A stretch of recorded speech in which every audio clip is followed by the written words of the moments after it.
Sa hindi inaasahang aksidente, isang babae ang nakakulong sa higaan. Ang asawa na nangakong mamahalin siya habang buhay ay walang puso na tumalikod sa kanya upang habulin ang isang bagong pag-ibig. Akala niya gumuho na ang lahat at natapos na ang kanyang buhay sa kadiliman ng kawalan ng pag-asa. Ngunit sa pinakamatinding sakit ng kanyang puso, maaari tayong lumabas mula sa dilim at mamuhay ng may tunay na ningning. Ang kwentong ito ay nangyari sa isang hapon ng Abril. Nang biglang bumuhos ang malakas na ulan na parang tulad ng aking buhay. Ako si Isabel, 33 taong gulang, isang accountant sa isang maliit na kumpanya ng import-export sa labas ng Maynila. Ang buhay ko bago iyon ay tahimik na parang isang kanta. Ang asawa ko, si Lorenzo, ay isang construction manager. Madalas siyang wala sa bahay ngunit laging maasikaso sa aming pamilya. Nakatira ako kasama ang biyenan ko, si Mang Manuel. Siya ay isang tahimik at bihirang magsalita, ngunit sa aking puso, siya ay isang mabait at huwarang tao. Naaalala ko pa ang araw na yon. Ang araw na binago ng tadhana ang takbo ng aking buhay. Pagkatapos ng trabaho, nakatanggap ako ng tawag mula kay Lorenzo. Sinabi niya na nasa Cebu siya. At siguro ay isang linggo pa siya bago makauwi. Inutusan niya ako na uminom ng gamot, kumain ng maayos, at alagaan si Mang Manuel dahil masakit ang likod niya. Umiti ako. Tumango at umalis para umuwi. Madilim ang kalangitan at sinubukan kong magmaneho ng mabilis upang maabutan ang palengke. Ngunit hindi ko inaasahan. Ang pamilyar na daan ay naging lugar kung saan naghihintay ang tadhana. Isang truck na nawalan ng kontrol ang biglang lumabas mula sa isang kanto. Nakapagpreno lang ako ng biglaan. Isang malakas na inday ng pagbangga ang umalingaw-ngaw at pagkatapos noon ay naging itim ang lahat. Wala na akong naaalala pa. Nang magising ako, nakita ko ang sarili ko sa isang silid sa ospital. Na may malamig na puting ilaw at amoy ng gamot. Nakita ko ang biyenan ko na nakaupo sa tabi ng kama, ang kanyang mga mata ay namumula at mahigpit niyang hinahawakan ang aking kamay. Wala siyang sinabi, tiningnan lang niya ako nang may mga mata na puno ng sakit. Gising ka na. Buti na lang, sabi ng doktor, isang himala na nakaligtas ka. Ang kanyang boses ay parang pumutok. Gusto kong tumango, gusto kong magtanong kung ano ang nangyari, ngunit hindi ko kayang igalaw ang aking katawan. Nang dumating ang doktor upang tingnan ako, narinig ko silang nagsabi ng malinaw. Malubhang pinsala sa gulugod, kailangan kong manatili sa kama nang hindi bababa sa ilang buwan at may posibilidad na maging paralisado habang buhay. Ang buong mundo ko ay gumuho sa aking harapan. Ang isang babae na dati malaya at abala sa pag-aalaga ng pamilya, ngayon ay nakahiga dito na parang isang pasanin. Ngunit ang mas masakit sa akin ay hindi ang masamang balita na yon, kundi ang katotohanang pagkatapos ng 3 araw mula nang ako ay magising, hindi pa rin nagpapakita si Lorenzo. Ang biyenan ko ay nasa tabi ko sa bawat sandali. Maingat siyang nagpunas ng mukha ko, minamasahe ang aking mga kamay at nakikipag-usap sa akin na parang natatakot na baka sumuko ako. Alam kong pagod na siya, ngunit patuloy pa rin siya. Nagtanong ako, tatay, nasaan po si Lorenzo? Tumahimik siya ng matagal bago sumagot sa isang maikli, ngunit malamig na pangungusap, may mahalaga siyang trabaho, hindi pa siya makakauwi. Tumango ako, ngunit sa aking puso, mayroong isang hindi maipaliwanag na takot. Paano magiging mas mahalaga ang isang trabaho kaysa sa isang asawang nakaratay sa kama? Sa mga sumunod na araw, sinubukan kong maghintay, ngunit ang telepono ni Lorenzo ay nagriring lang at pagkatapos ay namamatay. Walang anumang tanong, walang anumang mensahe. Ang biyenan ko naman ay tahimik na nag-aalaga sa akin na parang tunay na anak niya. Nagbabalat siya ng prutas, nagpapakain sa akin ng bawat kutsara ng lugaw. At nagpapalit ng maliit na tuwalya sa ilalim ng aking ulo upang hindi magkaroon ng sugat. Hindi niya sinisisi ang kanyang anak. At hindi niya ako inaaliw sa pamamagitan ng mga walang saysay na salita. Tahimik lang siya at matyaga. Ang aking puso ay nasaktan, hindi lang dahil sa aking katawan na may kapansanan, kundi dahil sa biglaang pagiging malamig ng asawa na nangakong mamahalin ako habang buhay. Isang araw, habang ang biyenan ko ay lumabas upang bumili ng gamit, isang nurse ang lumapit sa aking kama at bumulong, "Ma'am, paumanhin kung nakikialam ako, pero parang ang unfair naman para sayo. Nakita ko po si Kuya Lorenzo, ang asawa mo." Sa lobby ng ospital noong nakaraang linggo kasama ang isang batang babae. Napaka-sweet po nila. Nang marinig ko yon, parang may sumuntok ng malakas sa aking dibdib. Wala na akong sinabi pa. Hindi rin ako umiyak, lumingon lang ako sa dingding at mahigpit na hinawakan ang aking mga kamay. Kung gayon, ang kanyang pagkawala ay hindi dahil sa trabaho. Nang araw na yon, nang bumalik ang biyenan ko at nakita niya ang aking mga mata na namumula, hinawakan lang niya ang aking kamay at sinabi, "Anuman ang mangyari sa iyo, nandito lang ako para sa iyo. Ikaw ay manugang sa pamilyang ito, huwag kang matakot." Sa unang pagkakataon sa aking buhay, humagulgol ako sa kanyang harapan na parang isang bata. Hindi ko alam kung ano ang mangyayari sa hinaharap, ngunit alam ko mula sa sandaling iyon, hindi na ako ang mahinang babae. Mahigit 2 linggo na ang nakalipas mula ng aksidente. At nakahiga ako sa kama nang hindi gumagalaw, ang aking katawan ay parang isang walang pakiramdam na kahoy. At ang aking mga mata lang ang buhay na nakakakita ng pagbabago ng lahat ng bagay sa paligid. Ang silid sa ospital ay malamig at araw-araw ay naririnig ko ang tunog ng metal na kama. Ang mahinang tunog ng mga yapak ng nurse at ang paghinga ng biyenan ko. Si Mang Manuel, na dati bihirang magsalita, ngayon ay naging aking hindi inaasahang kasama. Minsan, nakaupo siya sa tabi ng kama at nakikinig sa akin, habang mahina kong ikinukwento ang mga kakaibang panaginip o mga lumang alaala. Hindi niya ako pinapatigil, hindi niya ako sinasalitaan. Tahimik lang siyang nakikinig na parang isang matatag na pader. Naalala ko pa ang isang hapon, nang huminto ang ulan sa labas, at suminag ang araw sa bintana. Tinulungan ako ni Mang Manuel na umupo sa pamamagitan ng isang gamit, at maingat siyang gumamit ng mainit na tuwalya upang punasan ang aking mga kamay at mukha. Huwag kang masyadong mag-isip.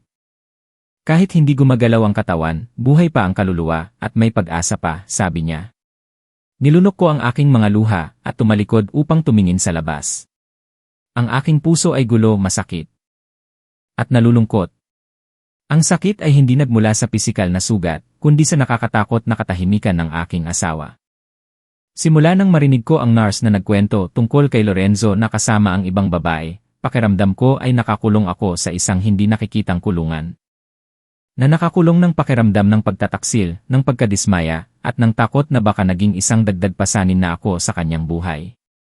Isang gabi habang nakatulog ako, narinig ko ang ring ng telepono sa silid. Kinuha ng biyenan ko ang telepono, tiningnan ang screen at lumabas. Mahigpit akong nakikinig kahit na ang aking kutob ay nagsasabing malinaw na. Iyon ay tawag mula kay Lorenzo. Ang boses ni Mang Manuel ay umalingaw-ngaw, hindi malakas ngunit matatag. Lorenzo, alam mo ba kung ano ang nangyari sa asawa mo? Iniwan mo siya ng halos 1 buwan, walang kahit isang tawag. Sa tingin mo, tama ang pamumuhay na ganyan? Narinig ko siyang huminga ng malalim at pagkatapos ay nagsalita siya ulit. Wala siyang sinasabi, ngunit bilang tatay, nakikita ko ang lahat. Mula sa kanyang mga mata hanggang sa mga luha na pilit niyang pinipigilan. Kung wala ka nang pakialam sa kanya, huwag ka nang bumalik. Aalagaan ko siya hanggang sa huling hininga ko. Kinagat ko ang aking labi. Walang nagsabi sa akin ng direkta. Ngunit alam ko na si Lorenzo ay hindi na ang asawa na minahal ko. Sa ika-4 na linggo ng aking pananatili sa ospital, ang aking isip ay mas maayos na kahit na hindi pa rin ako nakakaramdam ng kahit anong galaw mula sa aking balakang pababa. Sabi ng doktor, 30% lang ang posibilidad na gumaling ako. Ngunit hindi ko yon inaalala. Ang kinakatakutan ko lang ay baka isang araw ay umalis din ang biyenan ko at mag-isa na talaga ako. Ngunit si Mang Manuel, ang lalaking halos 70 taong gulang, ay tinupad ang kanyang pangako. Umagang-umaga nagtitimpla siya ng tsaa, nag-grind ng lugaw at pinupunasan ako. Sa gabi, gising siya upang bantayan ako. Kung mangarap ako o kailangan kong gumalaw. Minsan nagtanong ako, "Tatay, bakit hindi po kayo umuwi para magpahinga ng ilang araw? Siguro ay magulo na ang bahay."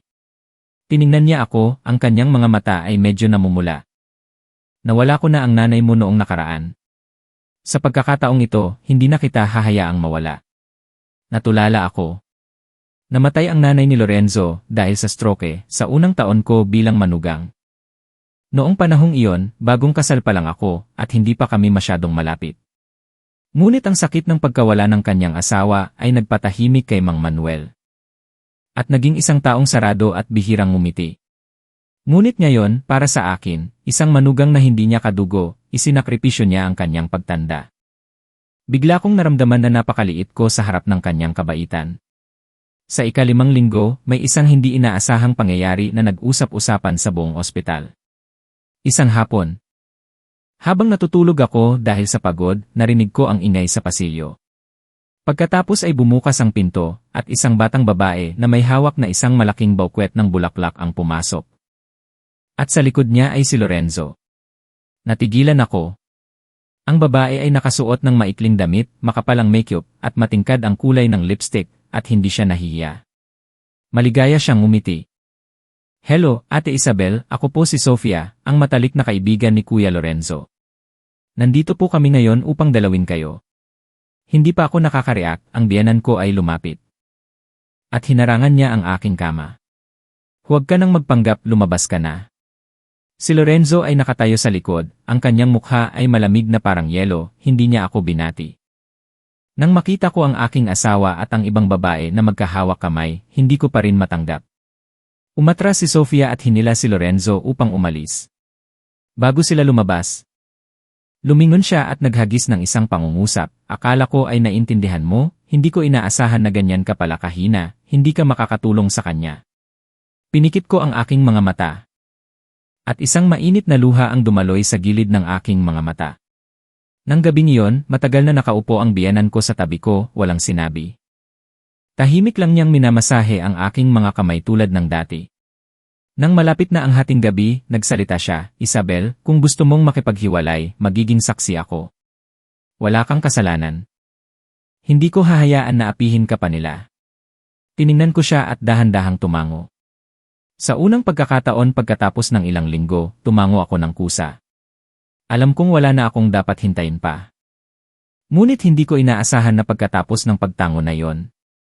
Nagsimulang gumawa ang biyenan ko ng mga tahimik na bagay na nalaman ko lang pagkatapos na yon ay ang kanyang paraan ng paghahanda para sa isang malaking pagbabago sa aking buhay. Kahit ang ilang kasamahan ko ay nagpadala lang ng mga mensahe sa pamamagitan ng nurse.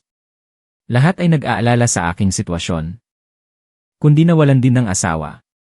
Ang lalaki na nangakong hahawakan ang aking kamay habang buhay, ngayon ay tumalikod at hindi na lumingon. Hindi na bumalik si Lorenzo sa ospital. Nawala siya na parang hindi siya naging bahagi ng aking buhay. Ang tanging na natili sa tabi ko sa bawat umaga at hapon ay ang biyenan ko, si Mang Manuel. Ngunit napansin ko na pagkatapos ng araw na yon, si Mang Manuel ay hindi na ang dating Mang Manuel. Mas tahimik siya, mas malalim ang iniisip. Sa gabi, hindi na siya natutulog sa tabi ng kama ko tulad ng dati, kundi lumalabas siya sa balkonahe upang makipag-usap sa telepono. Naririnig ko siya na may tinatawagan. At minsan ay binabanggit niya ang salitang abogado at mga dokumento. Curious ako ngunit wala akong lakas na magtanong. Isang araw, habang natutulog ako dahil sa kaunting lagnat. Tahimik siyang lumapit sa akin, maingat na pinunasan ang aking noo at umupo sa tabi. Ang kanyang boses ay parang pumutok, Isabel, naisip mo ba kung paano magsimula ulit? Minulat ko ang aking mga mata at tiningnan siya, hindi ko naintindihan ang kanyang ibig sabihin. Tiningnan niya ako, ang kanyang mga mata ay malungkot. Ang ibig sabihin ko ay hindi ka maaaring manatili sa higaan at maghintay sa isang taong hindi nakarapat-dapat. Dadalhin kita sa mas magandang lugar para magpagaling, walang hinaharap dito. Hindi ako sumagot. Pagkatapos ng matagal na panahon, mahina kong sinabi. Takot akong hindi na makatayo ulit. Mahigpit niyang hinawakan ang aking kamay, ang kanyang boses ay matatag. Hanggat may pag-asa, may buhay. Hanggat may buhay, maaari mong baguhin ang lahat. 3 araw pagkatapos, si Mang Manuel ay nakipag-usap sa aking doktor. Humingi siya ng kopya ng lahat ng aking medical records. Pagkatapos ay umuwi siya, at sinara niya ang pinto sa loob ng isang araw. Hindi ko alam kung ano ang ginawa niya. Ngunit ng gabing iyon ay bumalik siya sa ospital na may hawak na isang makapal na folder. Sa loob ay mayroong mga dokumento at listahan ng mga rehabilitation centers sa Maynila, Davao at pati na rin sa ibang bansa. Sinabi niya, dadalhin kita kahit anong mangyari. Kahit ibenta ko pa ang bahay. Nagulat ako. Siya ay isang taong matipid habang buhay. At ang bahay ay bunga ng kanyang pagod at ng nanay ni Lorenzo. Ngayon, sinabi niya na ibebenta niya ito. Sinubukan kong pigilan siya, tatay, hindi ako karapat-dapat na gawin niyo yon. Manugang lang ako. Umiling siya, anak kita. Mula nang mawala ang nanay ni Lorenzo, wala na akong pamilya. Nakasama kita sa loob ng maraming taon, inaalagaan mo ako, nagpapakain ka sa akin. Hindi ka kailanman nagreklamo. May utang ako sa iyo at kailangan kong bayaran yon. Umiyak ako. Sa unang pagkakataon, umiyak ako hindi dahil sa aking kalungkutan, kundi dahil sa pagmamahal sa isang matandang lalaki. Baluktot na ang kanyang likod, ngunit handa pa rin siyang ibenta ang lahat upang iligtas ang kanyang kawawang manugang. Sa mga sumunod na araw, tahimik na nakipag-usap si Mang Manuel sa isang law office. Alam kong nagsimula siyang gawin ang dalawang bagay. Una, maghain ng divorce paper para sa akin bilang kanyang kinatawan dahil hindi ako makakadalaw. Pangalawa, ibenta ang bahay sa kanyang pangalan upang makalikom ng pera para sa aking paggaling. Hindi nagtagal, pumunta sa akin ang personal na abogado ni Mang Manuel sa ospital, dala ang draft ng divorce paper at ang mga dokumento ng aming mga ari-arian. Hindi ako makakapirma. Ngunit tumango ako bilang pagsang-ayon. Hinawakan ni Mang Manuel ang aking kamay, ang kanyang boses ay matatag, huwag ka nang lumingon sa nakaraan, tumingin ka sa hinaharap. Sasamahan kitang magpatuloy. Ang mga salitang iyon ay nagbigay sa akin ng kakaibang pananampalataya. Sinimulan kong sumang-ayon sa paglilipat ng ospital. Pinili ni Mang Manuel ang isang kilalang rehabilitation center sa Davao, kung saan may mga doktor na specialist sa spinal cord injuries. Sa loob ng 3 linggo, natapos ang lahat ng proseso. At ako, mula sa isang pasyente na nakahiga sa isang maliit na silid, ay inilabas sa isang ambulansya. At umalis sa lugar kung saan ko ginugol ang isang buwan na may pinakamamasakit na alaala sa aking buhay. Naaalala ko ng malinaw, sa umaga ng kami ay lilipat. Habang inihahanda ng mga medical staff ang stretcher, hinawakan ni Mang Manuel ang aking kamay. Tiningnan ako ng diretsyo sa aking mga mata at sinabi ang isang pangungusap na hindi ko kailanman malilimutan, mula ngayon, ako ang magiging sandalan mo. Kahit sa wheelchair ka o sa sarili mong mga paa, karapat-dapat ka pa ring mamuhay ng may dignidad. Wala akong masabi. Ang aking lalamunan ay parang nasasakal. At ang mga luha ay tahimik na umaagos. Ang paglalakbay sa bagong sentro ay hindi naging madali. Ang mahabang biyahe ay nagpagod sa akin, ngunit ang biyenan ko ay laging nasa tabi ko sa bawat sandali. Umupa siya ng isang maliit na silid malapit sa sentro, at araw-araw ay dinadala niya ako sa therapy. Sa simula, akala ko ay inaalala niya lang ang aking kalusugan, ngunit mali ako. Sa mga araw na iyon sa Davao, natuklasan ko ang isang katotohanan, may inililihim sa akin si Mang Manuel. Tuwing gabi kapag tulog na ako, umaalis siya sa silid sa loob ng halos 1 oras. Nang magtanong ako, umiti lang siya, naglilibot lang ako para sa likod ko. Ngunit napansin ko, ang kanyang mga mata ay pamamaga. At minsan ay nakikita ko na basa ang likod ng kanyang damit ng pawis kahit na malamig ang panahon. Nagsimula akong magduda. Hanggang sa isang gabi. Nang hindi sinasadyang nagising ako sa gitna ng gabi, nakita ko ang telepono niya na nahulog sa kama, at ang screen ay maliwanag pa rin at may isang mensahe, tapos ko na ang pagsubaybay. Tama ang lahat ng sinabi mo. Natigilan ako. Sino ang nagmensahe sa kanya, sino ang sinusubaybayan, at ano ang tama ang sinabi mo? Isang daloy ng pagdududa ang dumaloy sa aking likod. Si Mang Manuel ba ay may iniimbestigahan? Mayroon pa bang mas malalim na lihim sa likod ng pagkawala ni Lorenzo at ng babae na yon kaysa sa isang pagtataksil? Si Mang Manuel, ang pinakatahimik na tao sa bahay, ay may tahimik na ginagawang bagay na hindi inaasahan ng sinuman. Hindi ako nakatulog pagkatapos ng gabing iyon. Gaano man ako kapagod. Ang isipan ko ay umiikot pa rin sa kakaibang mensahe na hindi sinasadyang nakita ko sa telepono ng biyenan ko, tapos ko na ang pagsubaybay. Tama ang lahat ng sinabi mo. Ang simpleng mga salita ay puno ng mga nakatagong kahulugan at nakakatakot, at binuksan nito ang isang posibilidad na hindi ko kailanman naisip. Mayroong isang bagay sa likod ng mga araw na nasa ospital ako, sa likod ng aksidente na yon. Kinabukasan, si Mang Manuel ay tulad ng dati, naghahanda ng almusal. Tinutulungan akong maglinis ng sarili at dinadala ako sa rehab center. Nakikipag-usap pa rin siya ng mahinahon at hinihikayat pa rin niya ako na mag-exercise sa bawat maliit na galaw. Ngunit sa kanyang mga mata, nakita ko ang isang bigat na tinatago sa likod ng isang manipis na kalmado. Sa buong therapy session sa umaga, wala akong sinabi. Naghihintay ako. Naghihintay na baka kusa siyang magkwento sa akin ng isang bagay, ngunit wala siyang sinabi. Hanggang sa hapon, nang nakahiga na ako upang magpahinga. Nagtimpla siya ng tsaa at mahinahon na umupo sa tabi ko. Isabel, tinawag niya ako sa isang tahimik na boses ngunit may kakaibang tono. May gusto akong sabihin sa'yo. Mahina akong tumango. At ang aking puso ay bumilis. Nagbuhos ang biyanan ko ng tsaa sa isang tasa, inilagay sa mesa at pagkatapos ay bumuntong hininga. Hindi ko balak sabihin sa'yo ng maaga pero sa tingin ko, kailangan mong malaman. Upang maghanda ang aking sarili, lumunok ako. Ang lahat ng mga hinala sa aking isipan ay biglang naging malinaw na parang isang bagyo na papalapit mula sa malayo. Naaalala mo pa ba ang aksidente? Tanong niya. Tumango ako. Paano ko makakalimutan? Iyon ang hangganan na naghiwa ng aking buhay sa dalawang bahagi. Inupahan ko ang isang tao upang imbestigahan ang lahat, sabi niya. Nagulat ako. Bakit tatay? Mula sa simula, nakita ko na may kakaiba. Pinigilan niya ako at ang kanyang mga mata ay tumigas. Napakaingat mong tao at ang daan na yon ay hindi mahirap. Ngunit nabangga ka ng isang truck sa gitna ng araw. Walang ibang sasakyan, walang hadlang. Walang dahilan para mawalan siya ng kontrol. Natulala ako. Sa simula, akala ko ay dahil sa kapabayaan ng driver, patuloy niya. Ngunit nang nasa ospital ako, ang driver na iyon ay inaresto sa loob ng ilang araw at pagkatapos ay pinalaya.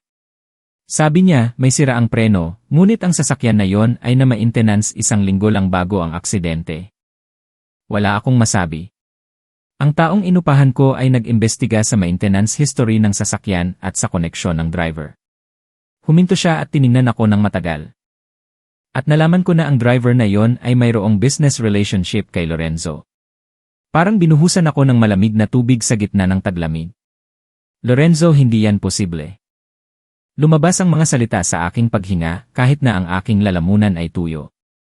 Dahil hindi ako naniwala. Patuloy kong inupahan ang isang tao upang subaybayan si Lorenzo pagkatapos niyang mawala sa ospital. Kinuha niya sa kanyang bulsa ang isang tumpok ng mga litrato. Ayaw kong tingnan ngunit kailangan kong tingnan. Ang mga litrato ay malinaw na nagpapakita, si Lorenzo at ang babae na yon, si Sofia, ay hindi lang magkaibigan. Nakatira sila sa iisang apartment sa sentro ng lungsod. Hindi lang yon, gumagamit din sila ng parehong bank account. Kinuha ni Mang Manuel mula sa ilalim ng mga litrato ang isang bank statement. Malinaw na pagkatapos lamang ng 3 araw ng aking aksidente, si Lorenzo ay nagpadala ng 666,000 sa account ni Sofia. Hindi ko alam kung saan nanggaling ang perang ito, ngunit nagdududa ako na si Lorenzo mismo ang umupa sa taong gumawa ng aksidente, hindi para patayin ka, kundi para hindi ka na mabuhay ng normal bilang isang asawa. Natigilan ako. Ang lahat ay umiikot sa aking paningin. Sinubukan kong iling ang aking ulo upang tanggihan. Sinubukan kong humawak sa kaunting lumang paniniwala na natitira pa. Ngunit ang lahat ng mga litrato, mga dokumento, ang mga araw na malamig akong nakahiga sa ospital nang walang sinuman sa tabi ko. Lahat ay nagsisisi sa asawa na minahal ko. Paumanhin dahil kailangan kong sabihin ito, sabi niya, ang kanyang boses ay nanginginig. Ngunit hindi ko hahayaang mabuhay ka sa isang ilusyon. Tinakpan ko ang aking mukha at humagulgol ako. Sa pagkakataong ito, ang aking pag-iyak ay parang isang pagsabog, hindi na napigilan. Umiyak ako dahil sa kalupitan ng aking asawa. Dahil sa aking tiwala na nasira, at dahil sa hindi masabi na sakit ng matandang lalaki na nagtiis sa lahat ng mapait na katotohanan para sa akin. Pagkatapos ng ilang araw, wala akong sinabi. Nag-exercise lang ako at sinubukan ko ang bawat maliit na galaw. Kahit na hindi pa gumagalaw ang aking mga binti, nagsimula akong makaramdam ng kaunting sakit sa aking mga hita. Iyon ang nagbigay sa akin ng lakas. Gusto kong mabuhay, gusto kong tumayo, gusto kong tingnan ng diretsyo sa mga mata ang mga taong nag-apak sa aking buhay. Nakita ni Mang Manuel ang aking aktibong pag-i-exercise at natuwa siya, ngunit patuloy pa rin siya sa pag-imbestiga. Sabi niya, kailangan ko ng matatag na ebidensya para dalhin ito sa korte. Hindi sapat ang divorce paper. Gusto kong magbayad si Lorenzo kung may kinalaman siya sa aksidente. Hindi ko siya pinigilan. Sa unang pagkakataon sa aking buhay, nakita ko kung ano ang pagmamahal na hindi kailangan ng dugo. Isang ama na hindi ako ang nag-anak ngunit dahil sa akin ay nagpupuyat sa gabi at naghahanap ng hustisya. Sa ika-7 linggo ng therapy, mayroong isang malaking pagbabago. Nakagalaw na ako sa kaliwa at nagsimula na ring bumalik ang pakiramdam sa aking tiyan. Sabi ng doktor, progress na hindi nila inaasahan. Napakasaya ko na umiyak ako buong hapon. Si Mang Manuel naman ay tahimik na tumalikod. Nakita ko siyang pinunasan ang kanyang luha. Ang galing mo. Napakagaling, sabi niya. Hinawakan ko ang kanyang kamay at sa unang pagkakataon, naramdaman ko na nakangiti ako ng totoo. Ngunit kinabukasan, isang bagyo ang dumating ulit. Maagang maaga. Pagkatapos kong magising mula sa isang mahimbing na tulog, narinig ko ang tunog ng sasakyan na huminto sa labas ng kwarto. Pagkatapos ng ilang sandali, bumukas ang pinto at natigilan ako. Si Lorenzo iyon. Siya ay payat, may malalim na mga mata at gusot ang kanyang damit. Ngunit ang nagpanginig sa akin ay hindi ang kanyang itsura kundi ang kanyang mga mata. Tiningnan niya ako ng may pagkabigla at takot. Isabel, buhay ka pa. Parang nasasakal ako. Lumapit si Lorenzo sa akin at nautal siya, nabalitaan ko na gumagaling ka. Umuwi ako para sunduin ka. Si Mang Manuel ay lumabas mula sa labas ng pinto at wala siyang sinabi. Inilagay lang niya sa mesa ang isang makapal na tumpok ng mga dokumento. Tinignan ni Lorenzo at namutla ang kanyang mukha. Huwag ka nang magpanggap, alam ko na ang lahat. Sabi niya. Tatay, huwag mo akong tawaging tatay. Ang silid ay naging mas mabigat kaysa sa hangin sa gitna ng bagyo. Sa labas, ang kalangitan sa Davao ay puno ng kulay abo na ulap. At ang hangin ay parang humuhuni na nagpapahiwatig ng isang masamang mangyayari. Si Lorenzo ay nakatayo sa harap ko, sa harap ng kanyang tatay. Ang taong minsan niyang iginalang mula pagkabata hanggang sa pag-aasawa. Ngunit ngayon, ang mga mata ni Mang Manuel ay nakatingin sa kanya na parang isang estranghero. Isang taong nanlinlang, nambugaw, at maaaring ang nagplano na ikulong ang kanyang asawa sa isang kama ng walang pag-asa. Tahimik akong nakahiga sa kama, pinapanood ang dalawang lalaking naghaharap. Sa aking puso ay mayroong daan-daang walang pangalang tanong, na puno ng takot, galit, at pagkataranta. Natatakot ako na ang ikatotohanan na malalaman ko ay mas nakakatakot pa kaysa sa inakala ko. Yumuko si Lorenzo at nanginginig ang kanyang mga labi. Pagkatapos ng ilang sandali, bumuntong hininga siya at nagsalita sa isang mahinang boses, paumanhin. 3 salita lang iyon ngunit walang gustong makarinig sa silid na iyon. Mahigpit na hinawakan ni Mang Manuel ang kanyang mga kamay, sinusubukang manatiling kalmado. Kinuha niya ang isang tumpok ng mga dokumento mula sa bulsa ng kanyang jacket at inilagay sa mesa at pagkatapos ay tiningnan niya ng diretsyo si Lorenzo. Tungkol sa pamumuhay mo kasama si Sofia, hindi na ako makikialam. Tungkol sa pagtataksil mo sa asawa mo, hindi ako makikisali. Ngunit may kinalaman ka ba sa aksidente o wala? Natigilan si Lorenzo, malinaw na hindi niya inaasahan na aabot sa ganoon kalayo si Mang Manuel. Hindi po sa paraang iniisip niyo. Huwag kang magpaligoy-ligoy. Sinampal niya ang mesa. At ang bawat salita niya ay matatag. Nagulat ako, hindi ko kailanman nakita si Mang Manuel na nagalit ng ganoon. Kahit si Lorenzo ay umalis ng isang hakbang. At ang kanyang mga kamay ay magkahawak sa isang nalilitong paraan. Yumuko siya, huminga ng malalim at umupo sa upuan, mahinang sinabi, hindi ako ang nagplano, ngunit alam ko. Ang pangungusap na iyon ay parang isang electric shock na dumiretso sa aking puso. Sinubukan kong umupo at tiningnan ko si Lorenzo ng matagal. Alam mo ang tungkol sa aksidente. Hindi ako tiningnan ni Lorenzo. Tumango siya. Si Sofia, may kilala siyang isang tao sa mundo ng underground. Sabi niya, gusto ka lang niya bigyan ng leksyon dahil masyado kang madalas tumawag sa akin at inaabala mo ang aming buhay. Nasasakal ako at mahirap na akong huminga. Sabi ni Sofia na upahan niya lang ang isang tao upang takutin ka, hindi para saktan ka. Kailangan ka lang niya takutin at magkakaroon ako ng dahilan upang makipaghiwalay. Nanginginig si Lorenzo. Namutla ang mukha ni Mang Manuel at ang kanyang mga kamay ay parang gustong manuntok, ngunit pinigilan niya ang sarili. At ikaw hinayaan mo lang, tanong niya. Hindi sumagot si Lorenzo. Tumayo si Mang Manuel at itinaas niya ang kanyang kamay upang sumampal. Natakot ako, ngunit sa sandaling iyon, tumigil siya. At ang kanyang kamay ay unti-unting bumaba, nanginginig ang kanyang palad.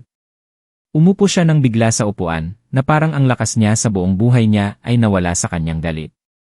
Inakala ko na nag-aral ka, ngunit isa ka lang palang duwag. Yumuko si Lorenzo.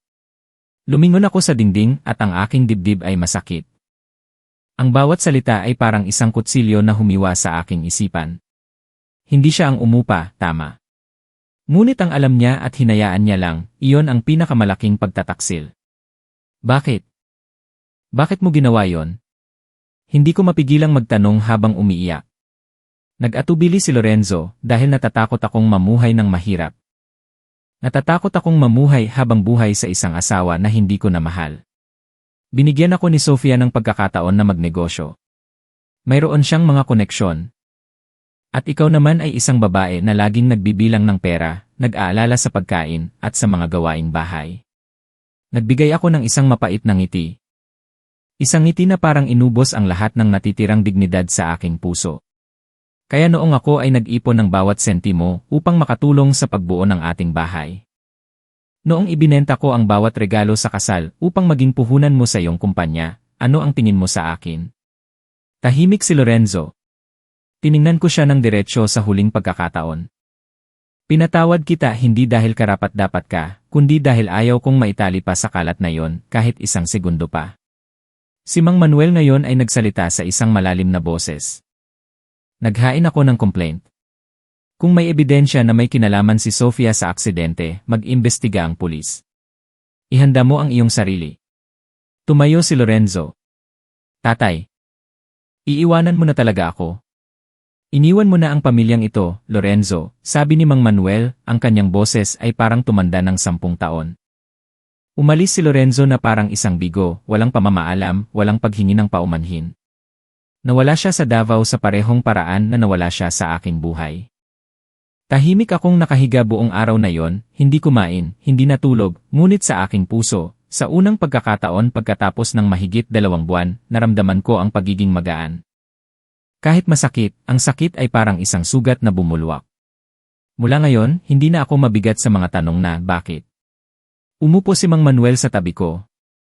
Tahimik at pagkatapos ay kumuha siya mula sa bulsa ng kanyang jacket ng isang piraso ng papel. Ito ay isang deed of donation na nagsasabing ibebenta niya ang lumang bahay. At ang lahat ng pera ay ililipat sa isang account sa aking pangalan upang magamit para sa aking therapy at sa hinaharap. Nagulat ako. Hindi po, tatay, hindi ko po matatanggap. Bahay po ninyo yon. Ikaw ang taong gusto kong alagaan habang buhay, sapat na yon na dahilan, sabi niya. Umiyak ako. Sa pagkakataong ito ay mga luha ng pagmamahal. Wala na akong mga magulang. Ngunit mayroon akong isang ama, isang tunay na ama na hindi ko kadugo. Sa susunod na linggo, nagpatuloy ako sa physical therapy. Mahina pa rin ang aking mga binti, ngunit sabi ng doktor. Mataas ang posibilidad na gumaling ako. Lahat ay nagulat sa aking mabilis na pag-unlad. Ngunit sa parehong linggo na yon, nakatanggap ako ng tawag mula sa pulis sa Davao. Nahuli na nila si Sofia. Ang boses ng pulis sa telepono ay seryoso at nagbigay siya ng isang pangalan na hindi namin inaasahan. Ang araw na nakatanggap ako ng tawag mula sa pulis ay isang maaraw na araw. Ang araw ay hindi masyadong mainit o masyadong malamig. Ang sikat ng araw sa Hunyo sa Davao ay gumagalaw na parang ang puso ng isang taong nasa gitna ng tadhana. Ang pulis sa telepono ay nagsalita sa isang kalmadong boses, "Hello, Ima Isabel. Ako po ay isang investigador mula sa Criminal Investigation and Detection Group. Ang aksidente na may kinalaman sa iyo ay nasa yugto na po ng paglilinaw. Ang babaeng nagngangalang Sofia. Ang kaibigan ng iyong asawa ay naaresto at sa kanyang testimonya, nagbigay siya ng isang pangalan na hindi namin inaasahan. Mahigpit kong hinawakan ang bed rails at ang aking puso ay bumibilis. Ang biyenan ko ay nagbabalat ng mansana sa tabi ng bintana, at nang makita niya ang pagbabago sa aking mukha, mabilis niyang inilagay ang kutsilyo at lumapit sa akin. Bumulong ako na parang natatakot na baka mawala ang mga salita. Sino? Sino ang nasa likod ng lahat? Huminto ang pulis sa loob ng 1 segundo at pagkatapos ay nagsalita ng dahan-dahan. Ang bayaw mo si Emma Maria. Natigilan ako. Ang pangalan na yon Maria. Ang babaeng hindi ko inaasahan na may kinalaman sa lahat. Si At Maria. Ang kapatid sa ama ni Lorenzo, ang babaeng umalis sa bansa mahigit 10 taon na ang nakalipas, at umuwi lang tuwing anibersaryo ng kamatayan ng kanyang nanay. Ang huling beses na nakita ko siya ay 3 taon na ang nakalipas. Umalis siya para sa anibersaryo, at nagdala siya ng ilang regalo at isang matamis na ngiti. Ngunit ngayon, mahigpit kong hinawakan ang aking mga kamay na parang ang aking mga kuko ay nakabaon sa aking balat, at ang buong katawan ko ay naging malamig. Tiningnan ako ni Mang Manuel. At ang kanyang mukha ay natigilan nang inulit ko ang pangalan na yon sa kanya. Naguluhan siya at pagkatapos ay umupo, bumulong, Maria, hindi yan posible, kapatid siya ni Lorenzo. Tiningnan ko siya at ang aking lalamunan ay nasasakal. Tatay, alam po ba ninyo ang dahilan? Bakit niya po ginawa yon sa akin? Umiling siya at pagkatapos ay tumango ng may pag-aalinlangan. At sa huli, bumuntong hininga siya, at ang kanyang mga mata ay nakatingin sa labas ng bintana, na parang nagbabalik siya sa nakaraan. 20 taon na ang nakalipas. Nang buhay pa ang nanay ni Lorenzo, may boyfriend si Maria. Magpapakasal sana sila, ngunit dahil sa isang tsismis, kinansela ang kasal. Ang tsismis na yon ay hindi nagmula sa malayo, kundi sa nanay ni Lorenzo, ang asawa ko. Nagulat ako. Patuloy si Mang Manuel, ang nanay ni Lorenzo, si Aling Teresita, ay hindi gusto si Maria noon. Dahil si Maria ay anak ko sa dati kong asawa. Laging iniisip niya na babalik si Maria para kunin ang mana, kaya lagi siyang mahigpit sa kanya. Nang makilala ni Maria ang isang mayamang lalaki, nagpakalat siya ng chismis na naging bar girl si Maria. Nalunok ko ang aking laway. Nakarating ang chismis sa pamilya ng lalaki. At kinansela nila ang kasal, at ang lalaki ay umalis patungong Australia. Pagkatapos nito, umalis din si Maria sa bansa. Mahigit 10 taon siyang hindi umuwi. Nagpapadala lang ng mga regalo at cards, ngunit sigurado ako na may hinanakit pa rin siya sa kanyang puso. Tahimik kong ikinonekta ang lahat, ang hinanakit sa nakaraan. Ang katotohanang si Lorenzo ay kapatid sa ama ni Maria. Ang katotohanang si Sofia, ang kabit ni Lorenzo, ay nag-aral sa ibang bansa, at hindi sinasadyang nakilala si Ate Maria sa isang community group. Hindi na ito isang aksidente. Huminga ako ng malalim. Kaya umuwi siya para maghiganti. Tumango si Mang Manuel at malalim ang kanyang mga mata. Sa tingin ko, hindi ikaw ang target ni Maria. Ang target niya ay ang nanay ni Lorenzo, ngunit patay na siya kaya sayo niya inilabas ang lahat ng galit niya. Ang taong sa tingin niya ay nakakuha ng mana, posisyon, at kaligayahan na minsan niyang pinangarap. Nanginginig ako. Ang isang babae na may hinanakit sa loob ng halos 20 taon ay kayang saktan ang buhay ng isang taong walang kasalanan para lang maghiganti sa nakaraan. 2 araw pagkatapos, inimbitahan ako ng pulis upang magbigay ng pahayag. Kahit hindi pa ako makalakad ng mag-isa, kaya ko nang umupo sa wheelchair dahil sa therapy. Pagpasok ko sa interrogation room, nakita ko si Sofia na nakaupo doon, ang kanyang mukha ay walang kulay, at hindi na siya mayabang tulad ng dati nang bumisita siya sa akin sa ospital. Tumingin siya sa akin. Ang kanyang mga mata ay malalim at nagsalita siya ng mahina, paumanin. Hindi ako sumagot. Ibinigay ng investigador sa akin ang nakasulat na pahayag ni Sofia, na nagsasabing malinaw ang lahat. Nangako si Ate Maria na bibigyan niya ako ng isa-isa 0. 000 at isang apartment kung tutulungan ko siyang magplano ng isang maliit na aksidente para kay Isabel. Sinabi niya na kailangan lang siyang masaktan ng kaunti upang mas madaling makipaghiwalay si Lorenzo. Kilala ko ang isang Kuya Ramon na nagmamaneho ng truck at tumatanggap ng mga trabaho tulad nito. Hiningan ko siya ng tulong ngunit hindi ko inaasahan na ganoon kalakas ang pagbangga. Binuksan ko ang susunod na pahina. Isang audio recording mula sa isang tawag sa telepono sa pagitan ni Sofia at ni Ate Maria. Ang boses ni Ate Maria ay malamig at walang pakialam na parang nakikipag-usap siya tungkol sa pagbili ng gulay sa palengke. Kung namatay siya, mas mabuti. Naglakas loob ang tatay ko na palayasin ako sa bahay. Tignan natin kung maglakas loob pa ang tatay at si Lorenzo na tumingin sa akin. Hindi ako makapaniwala. Hindi ako makapaniwala. Ang isang babae nang umiti sa akin, tinawag akong mabait na bayaw, at nagbigay sa akin ng Japanese silk scarf, ay ang taong gusto akong mamatay. Dito, hindi na ako galit kundi natatakot. Natatakot ako na ang isang tao ay maaaring maging ganoon kalupit dahil sa hinanakit, na handa silang patayin ang isang taong walang kasalanan para lang maghiganti sa nakaraan. Pag-alis ko sa police station, umuulan, at tahimik na itinulak ni Mang Manuel ang aking wheelchair. Tatay, galit po ba kayo sa kanya? Tanong ko. Hindi siya agad sumagot. Pagkatapos ng ilang sandali, nagsalita siya, galit pero mas masakit. Bilang ama, hindi ko siya napalaki ng maayos kaya umabot siya sa ganoong punto. Tahimik ako. Naintindihan ko ang sakit na yon na mas malalim pa sa galit, na parang ayaw ko nang umiyak para kay Lorenzo. Nalungkot lang ako. Nalungkot ako para sa isang taong minsan ay asawa ko na pinili na iwan ang kanyang asawa na nakaratay sa kama upang habulin ang isang ilusyon. Nalungkot ako para sa isang babae na tulad ni Ate Maria, na sana ay mayroon ng lahat, ngunit pinili ang isang madilim na landas ng paghihiganti. Sa susunod na linggo, nakatanggap si Mang Manuel ng abiso mula sa pulis, opisyal na sinimulan nila ang kaso. Inaresto si Sofia at naghahanda sila ng mga dokumento upang dalhin si Ate Maria sa bansa para sa investigasyon. Hindi na ako masyadong nag-aalala sa kaso. Nag-focus ako sa aking paggaling. At pagkatapos, isang umaga sa simula ng buwan, pumasok ang doktor na may maliwanag na ngiti. Binabati kita, kaya mo nang tumayo. Halos umiyak ako.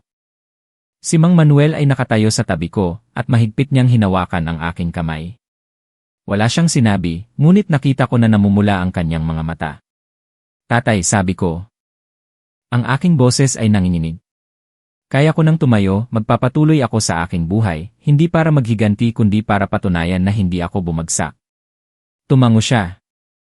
At marahan niyang tinapik ang aking balikat. Tama.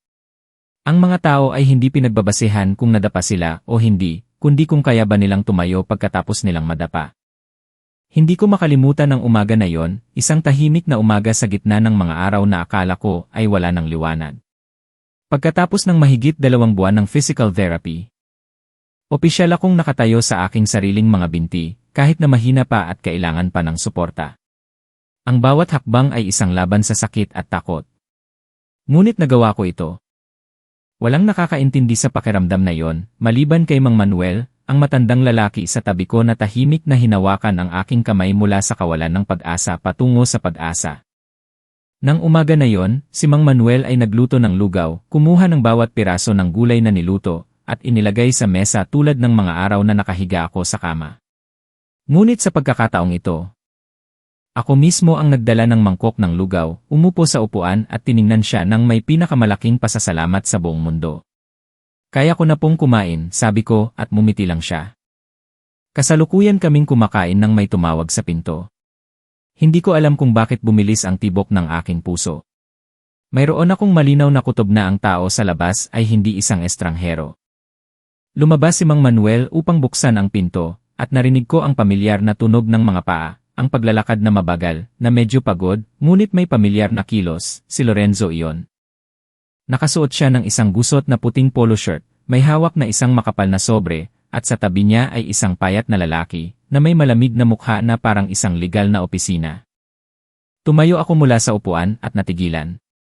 Tinitigan ako ni Lorenzo at ang kanyang mga mata ay kumikislap. Siguro hindi niya inaasahan na makakatayo ako. Naguluhan siya at tiningnan si Mang Manuel at pagkatapos ay ako. Narinig ko na gumaling ka na, dumating ako upang ayusin ang natitirang mga bagay. Wala akong sinabi. Ang aking mga mata ay nakatuon lang sa sobre sa kanyang kamay.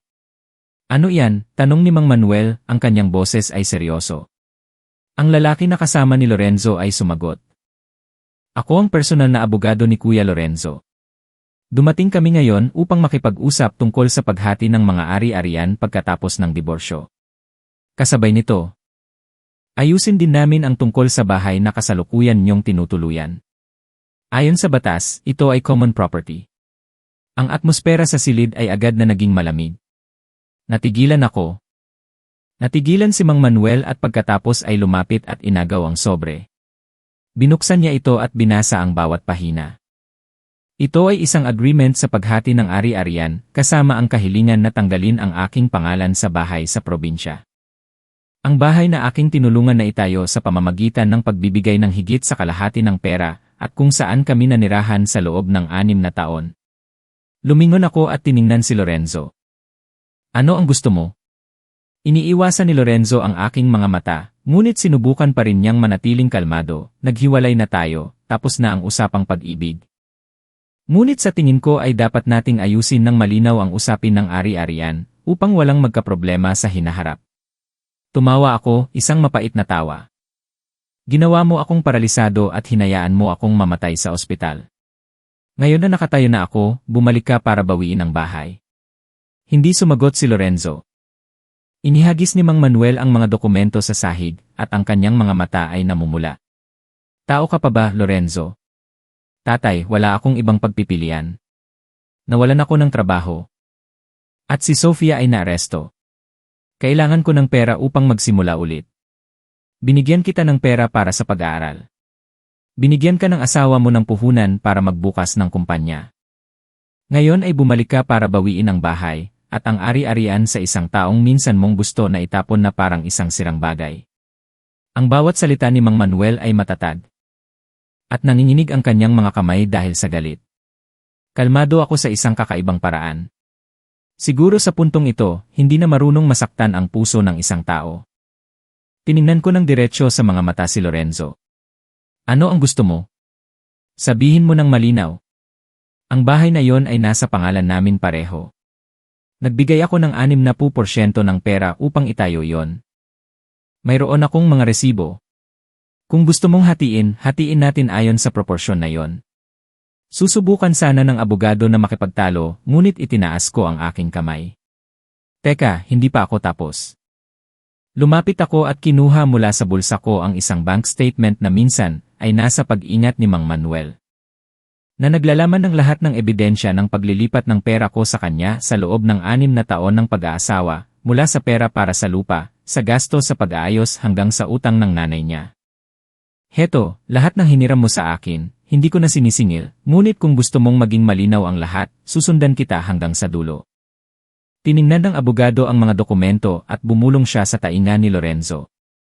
Naguluhan si Lorenzo at namutla ang kanyang mukha. Nagpatuloy ako at kung kailangan. Maaari rin akong maghain ng kaso para sa sadyang aksidente. Kahit na walang malinaw na ebidensya na ikaw ang umupa sa tao, ang pagkaalam mo at hindi mo ito pinigilan ay isa pa ring krimen. Namutla ang mukha ni Lorenzo. Hindi ko inasahan na gagawin mo ito. Tumango ako. Dahil lagi mong iniisip na mahina ako. Ngunit ngayon, ang taong nasa harap mo ay hindi na ang babaeng naghihintay sa asawa sa ospital. Lumapit si Mang Manuel at tumayo sa tabi ko, ang kanyang boses ay puno ng determinasyon. Kung mayroon ka pang natitirang dignidad, bawiin mo ang files, umalis ka na sa buhay niya at alagaan mo ang sarili mo. Dahan-dahang tumango ang abogado kay Lorenzo. At wala na siyang sinabi pa, pagkatapos ay tumalikod silang dalawa at umalis. Nang magsara ang pinto, umupo si Mang Manuel sa upuan, at ang kanyang katawan ay bumagsak. Lumapit ako at umupo sa tabi niya, maingat kong hinawakan ang kanyang kamay. Tatay, huwag na kayong magalit, okay lang ako. Umiling siya, at ang kanyang boses ay lumalim. Hindi ako galit. Nalulungkot lang ako. Nalulungkot ako dahil hindi ko siya napalaki ng maayos. Tiningnan ko siya, ang ama na hindi ko kadugo, ngunit mas mahal ako kaysa sa tunay niyang anak. Ang taong kahit matanda na ay handang tumayo sa harap ng batas upang protektahan ako mula sa kawalang katarungan at pagtataksil. Kinabukasan, nakatanggap ako ng balita mula sa pulis. Binawi na ni Lorenzo ang petisyon para sa paghati ng ari-arian at wala na siyang gagawing anumang legal na aksyon. Siguro ay dahil sa takot na baka imbestigahan ulit ang kaso ng aksidente. O siguro ay alam niya na sa puntong ito, sarado na ang lahat ng pinto ng pagmamahal. Hindi ako masaya, bumuntong hininga lang ako ng mahaba. Alam ko na hindi pa tapos ang mga pagsubok. Ngunit hindi na ako nag-iisa. Mayroon akong Mang Manuel, mayroon akong mga binti na unti-unting gumagaling. Mayroon akong isang kaluluwa na hindi na mahina at mayroon akong pananampalataya na walang pagtataksil na makakatalo sa isang babae na minsan ay nagmahal ng buong puso at nasaktan ng matindi. Simula nang bawiin ni Lorenzo ang petisyon para sa paghati ng ari-arian at umalis siya sa aking buhay, ang atmosfera sa paligid ko ay naging mas magaan. Wala nang mga gabing walang tulog dahil sa luha, wala nang paghiga sa isang lugar at pagtingin sa kisam at pagtatanong kung bakit napakalupit ng tadhana sa akin. Nagsimula na akong gumawa ng mga unang hakbang sa aking paggaling. Kahit na mabagal pa ang aking mga hakbang at mahina pa ako. Tuwing umaga pagkagising ko ay ngumingiti ako sa aking sarili sa salamin. Isang ngiti na totoo. Ang biyenan ko ay hindi na masyadong tahimik tulad ng dati. Nagsimula siyang magkwento ng mga lumang kwento. Nagkwento siya tungkol sa nanay ni Lorenzo, tungkol sa kanilang mahirap na kabataan, ngunit puno ng pagmamahal. Sabi niya, sa buhay na ito, Isabel, sa huli ay gusto lang natin na tuwing magigising tayo, makikita pa rin natin ang liwanag at maririnig ang boses ng ating mahal sa buhay, iyon ay sapat na. Naniniwala ako sa kanya. Ngunit may isang bagay na hindi namin pareho inaasahan, na ang buhay ay hindi pa rin kami pinapatahimik. Nang hapon na yon, pagkatapos namin kumain ni Mang Manuel. Habang nakaupo kami sa balkonahe, may tumawag sa pinto. Akala ko ay ang nurse na magsusukat ng presyon, kaya hindi ko pinansin. Ngunit nang buksan ni Mang Manuel ang pinto, narinig ko ang boses ng isang lalaki, isang malalim at magalang na boses. Hello po, nandito po ako para kay Emma Isabel, mayroon po kaming appointment sa pamamagitan ng sulat. Nagulat ako. Hindi ko naaalala na mayroon akong appointment sa sinuman sa pamamagitan ng sulat. Lumabas ako sa pinto, at nakita ko ang isang lalaki na nasa 40, matangkad, simple ngunit maayos ang suot. At ang kanyang mukha ay maliwanag at magalang. Ang kanyang mga mata, nang tingnan niya ako, ay medyo kakaiba, na parang masaya at naiiyak sa isang paraan na mahirap ipaliwanag. Yumuko ako. At ang aking boses ay nag-aalangan. Sino po kayo? Inilagay ng lalaki ang kanyang kamay sa kanyang dibdib, at dahan-dahan siyang yumuko. Ako po si Ricardo. Siguro po ay hindi niyo ako naalala, ngunit kayo ang nagligtas sa aking buhay noon. Naguluhan ako at hindi ko maalala na may nakilala akong lalaking nagdangalang Ricardo. At nagligtas pa ako sa kanyang buhay. Nang makita niyang tahimik ako, ngumiti siya ng malumanay. Kung maaari po ba ninyong bigyan ako ng 15 minuto upang ikwento ang nangyari noon? Umupo si Ricardo at dahan-dahang nagsimula. 8 taon na ang nakalipas, na aksidente ako sa Luzon Expressway. Noong panahong iyon ay isang multiple collision sa pagitan ng 3 motor at isang kotse. Malubhang nasugatan ako sa aking mga binti at nawalan ako ng malay sa gitna ng daan. Habang ang ibang mga sasakyan ay natakot at umalis. Dahan-dahan akong umupo ng tuwid, ang aking mukha ay hindi pa rin pamilyar. At sa sandaling iyon, isang babae ang huminto. At tinakpan niya ako ng kanyang raincoat upang hindi ako maulanan at tumawag siya ng ambulansya. Kinuha niya pa ang aking telepono na nahulog sa malayo at tinawagan ang aking pamilya. Huminto siya ng kaunti at ang kanyang mga mata ay puno ng damdamin. Ang babaeng iyon ay kayo. Natigilan ako, naramdaman ko na parang may alaala na humawak sa aking balikat. Hinawakan ko ang aking mga labi at bigla akong nagsabi, kayo ba ang nadapa sa gitna ng Binondo Bridge? Ang lalaking may dugo sa ulo at bali ang binti. Tumango siya at mumiti. Tama. Naaalala ko ng malinaw ang iyong mukha noon, na puno ng pag-aalala, at nasa ilalim ng ulan upang protektahan ako. Sinubukan kitang hanapin sa loob ng 8 taon. Ngunit mayroon lang akong mga larawan mula sa kamera ng toll gate at ang kwento mula sa aking pamilya. Kamakailan lang. Nang nabasa ko ang artikulo tungkol sa iyong aksidente at sa iyong himalang paggaling, nalaman ko na ikaw pala yon. Tahimik ako ng matagal. Naalala ko na. Noong taon na iyon ay galing ako sa isang business trip at malakas ang ulan, at nang dumaan ako sa isang liblib na daan, nakita ko ang isang lalaki na nakahiga sa gitna ng daan. At walang sinuman sa paligid. Natakot ako at tumakbo ako sa kanya. Halos wala na siyang hininga. Hinubad ko ang aking raincoat at tinakpan ko siya habang umiiyak ako at tumatawag ng ambulansya. Dumating ang ambulansya pagkatapos ng halos 20 minuto at hindi ko inakala na may ginawa akong malaki. Ngunit siguro sa isang taong nasa pagitan ng buhay at kamatayan. Ang 20 minuto na iyon ay ang lahat. Tiningnan ko siya at ang aking boses ay nanginginig pa rin. Hindi ko po inakala na naalala pa ninyo. Tumango siya. Naaalala ko. At hindi ko kailanman makakalimutan. Si Mang Manuel ngayon ay nagsalita, ang kanyang boses ay seryoso, hinanap mo ba siya para magpasalamat lang? Tiningnan ni Ricardo at dahan-dahang sinabi, ang pasasalamat ay isang bahagi lang, ngunit mayroon akong isa pang bagay. Tiningnan namin ni Mang Manuel siya, naghihintay. Binuksan ni Ricardo ang kanyang briefcase at kumuha ng isang tumpok ng mga dokumento.